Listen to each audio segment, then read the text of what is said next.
तो आज का हमारा टॉपिक है टेंस के बारे में पढ़ेंगे हम लोग। मतलब टेंस में हम सारे पढ़ेंगे, प्रेजेंट, पास्ट, फ्यूचर और कितने प्रकार के होते हैं। प्रेजेंट का मतलब वो वर्तमान काल जो मतलब अभी भी चल रहा होता है। पास्ट का मतलब जो बीता हुआ समय होता है उसको पास्ट कहते हैं। फ्यूचर यानी जो आने वाला समय होता है उसके बारे में पढ़ेंगे।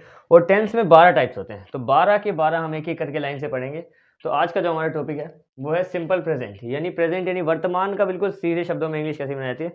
जैसे जिसमें ऐसे सेंटेंस है जिसमें बोलता है कि कोई सिंपल से जाता है, करता है, गाता है, खाता है, कोई भी काम, जैसे कि मोहन गाना गा रहा है, रहा नहीं, करता है, मतलब ये सिंपल सेंटेंस। कोई कंटिन्यू से वो हम आगे पढ़ेंगे, लेकिन सिंपल सेंटेंस जो सिंपल प्रेजेंट के होते हैं वो हम पढ़ेंगे मैकेनिज्म के साथ। और ये थोड़ा इनका बेसिक समझाऊंगा मैं, उसके बाद एग्जांपल्स उस तरीके से समझेंगे। तो सबसे पहले हो गया सिंपल प्रेजेंट में क्या होता है। मैकेनिज्म के हिसाब से सबसे पहले आता है उसमें एक सब्जेक्ट प्लस वर्ब की फर्स्ट फॉर्म और प्लस ऑब्जेक्ट। अब देखो क्लास बिल्कुल ही सिंपल सा है। एक सब्जेक्ट होगा, एक वर्ब की फर्स्ट फॉर्म होगी और उसके साथ एक ऑब्जेक्ट जुड़ा होगा, और ये हमारा सिंपल प्रेजेंट के ऐसे सारे सेंटेंस बन जाएंगे। लेकिन अब थोड़ा सा ना इस पे गौर करने की जरूरत है कि ये क्या है। देखो क्लास, अगर अगर जो हमारा कैरेक्टर है सब्जेक्ट वो सिंगुलर यानी कि सिंगल है, एक है, तो उसमें लगेगा डज। और अगर एक से ज्यादा है तो लगेगा डू। ये इन कंडीशंस में जब हम डू नोट या डज नोट लगाते हैं, या फिर क्वेश्चन वाले। अफर्मेटिव में डू डज नहीं आता, लेकिन वैसे बता रहा हूं मैं तुम्हें। अगर डू नोट या डज नोट लगाना है तो अगर सिंगल है तो डज आएगा, प्लूरल है तो डू आएगा, ठीक है। और वैसे ही इसमें भी ध्यान दो, अगर हमारे पास जैसे एक सब्जेक्ट है वो हमारा सिंगुलर है, सिंगल है, तो वर्ब के साथ एस या ईएस लगता है। अगर सिंगल है तो वर्ब के साथ एस। फॉर एग्जाम्पल जैसे कि मोहन है, मोहन गो टू स्कूल, एक सिंपल सा सेंटेंस है ये, ठीक है। इसमें क्या है, ये मोहन एक है, तो जो हमारी मेन वर्ब है इसके साथ एस या ईएस लग गया तो मोहन गोज टू स्कूल आएगा। लेकिन अगर इसी की जगह प्लूरल कर दें, जैसे दे कर दिया, मतलब कई सारे बंदे, तो they go to school, go to school.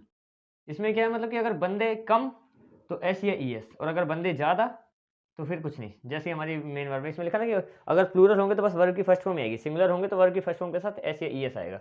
अब कुछ एग्जांपल्स देखते हैं, उसके बाद तुम्हें और अच्छे से क्लियर हो जाएगा। जैसे जैसे राधा गाना गाती है, गाना क्यों, खाना बनाती है। तो राधा, राधा हमारा सब्जेक्ट हो गया, वर्ब की फर्स्ट फॉर्म। अब बनाने को क्या बोलते हैं, मेक, कुक भी बोल सकते हैं, मेक।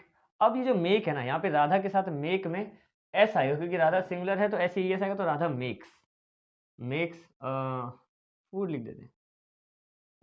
ये बिल्कुल एक अफर्मेटिव सेंटेंस है क्लास। एक सब्जेक्ट हो गया हमारे पास, वर्ब की फर्स्ट फॉर्म सिंगुलर था इसलिए एस लगा दिया, और ऑब्जेक्ट, बस राधा मेक्स फूड। आया सिंपल समझे। अब इसी को नेगेटिव करना है। अब नेगेटिव करते टाइम नेगेटिव और इंटरोगेटिव में इनका काम होता है, इनका डू या डस का, ठीक है।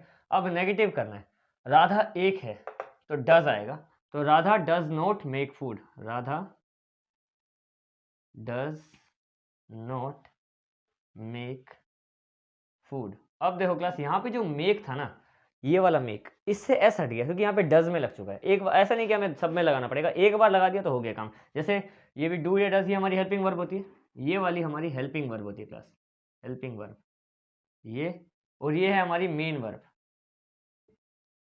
अगर मेन वर्ब मतलब सिंपल, अगर मेन वर्ब भी है तो उसके साथ एस लगाना पड़ेगा, और अगर यहाँ पे हेल्पिंग वर्ब भी आ गई, मेन वर्ब भी आ गई, तो हम यहाँ पे हेल्पिंग वर्ब के साथ एस ई एस लगाते हैं, ठीक है। तो राधा मेक्स फूड, ये तो हो गया एक अफर्मेटिव सेंटेंस इसका।